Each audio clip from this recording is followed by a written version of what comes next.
পৃথিবীর কোন মানুষের টার্গেট নেই, এরা সরাসরি টার্গেট হয়ে গেছে আমার আল্লাহ। এবার একটা পরিচিত আয়াত শোনাচ্ছে। আল্লাহর এটা ওয়াদা আছে, ওয়া কানা হাক্কান আলাইনা নাসরুল মুমিনিন। মুমিনদেরকে সাহায্য করা আমার আল্লাহর উপরে ওয়াজিব, এটা মুমিনদের হক। সুম্মা নুনাজ্জিল লাযীনা তাকাও ওয়া নাযারু যালিমিনা ফিহা জাসিয়া। আল্লাহ পাক বলেন, জাহান্নামে আমি আল্লাহ যারা তাকওয়াবান তাদেরকে পুলসিরাতের উপর থেকে বাঁচিয়ে দেব। আর যে মানুষগুলো পাপিষ্ঠ গুনাহগার, ওয়াইম মিনকুম ইল্লা ওয়ারিদুহা কানা আলা রাব্বিকা হাতমান মাকদিয়া। জাহান্নামের উপর দিয়ে পুলসিরাত তৈরি করা।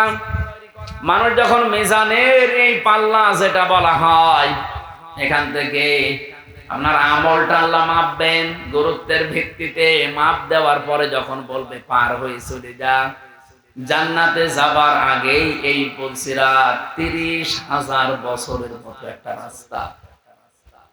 তাও পদ্মা সেতুর মতো, যমুনা সেতুর মতো এত বড় বিশাল এলাকা না, চুলের মতো চিকন করে আল্লাহ বানিয়েছেন। আবার ধার হীরার মতো।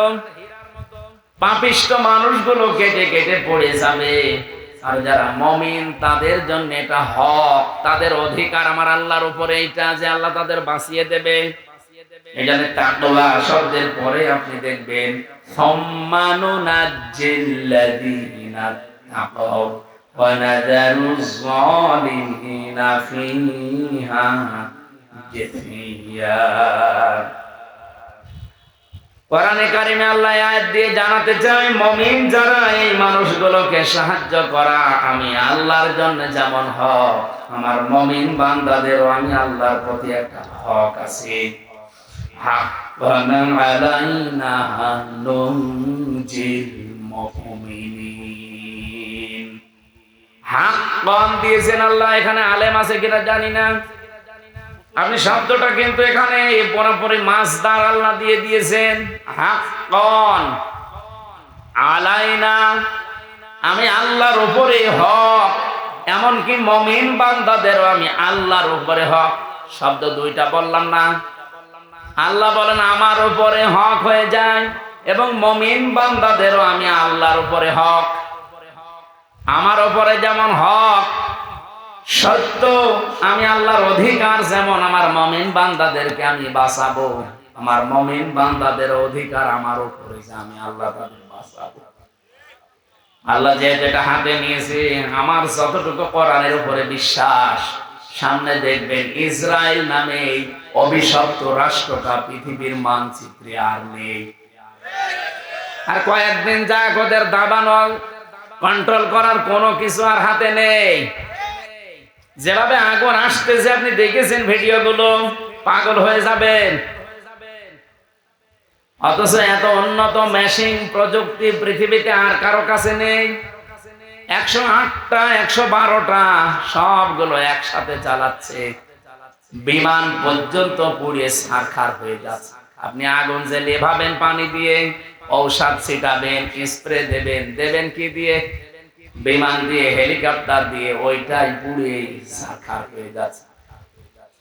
সূরা আম্বিয়ার তাফসীর পড়তে গিয়ে পেয়েছিলাম, হযরত ইব্রাহিম নবীকে আল্লাহ যখন সাহায্য করার জন্য ফেরেশতা পাঠিয়েছিলেন, ওই সময় তিনি আল্লাহর প্রতি এমন ঈমান দেখিয়েছেন। আল্লাহ পাক বলেন, ইব্রাহিম আলাইহিস সালামের জন্য আমি আল্লাহ আগুনকে কুলনা ইয়া নারু কুনি বারদান ওয়া সালামান আলা ইব্রাহিম। কুলনা আমি নিজে বলেছি, এখানে অন্য কাউকে আমি বলতে বলিনি। ইব্রাহিমের ঈমান দেখার পরে আমি আল্লাহ এত বেশি খুশি হয়েছি যে ফেরেশতা জিবরাইলের সাহায্য সে নিতে রাজি না, মিকাইলের সাহায্য নিতে রাজি না। আমি আল্লাহ এত বেশি পছন্দ করলাম তার এই কথাটাকে, শেষ পর্যন্ত বলেছি ঠিক আছে, না, আমি নিজে এখানে কর্তা হয়ে গেছি, আমি নিজে কাজ করছি, নিজে আমি ফাইল। ইয়া নারু, হে আগুন, কোনি হয়ে যাও বারদান, ঠান্ডা। আল্লাহ বারদান দেওয়ার পরে সালামান শব্দ মাঝখানে যদি না দিয়ে একবারে দিতেন আলা ইব্রাহিম, আমার ইব্রাহিমের প্রতি ঠান্ডা হয়ে যা। আল্লাহর হুকুম পাওয়ার সঙ্গে সঙ্গে আগুন এত বেশি ঠান্ডা হয়ে যেত, তখন আবার লেপ তোষক লাগতো গরম করার জন্য। আল্লাহ সালামান দিয়ে তামাম দুনিয়ার মানুষকে বোঝাতে চেয়েছেন, পৃথিবীতে আজও যদি ইব্রাহিম নবীর মতো ঈমান কোন জায়গায় আমি আল্লাহ দেখি, ওদের আগুনগুলো যেমন আমি সালামান বানাবো, ওদের বৃষ্টি ঠান্ডা যে প্রচন্ড বরফগুলো আমি আল্লাহ সালামান বানাবো।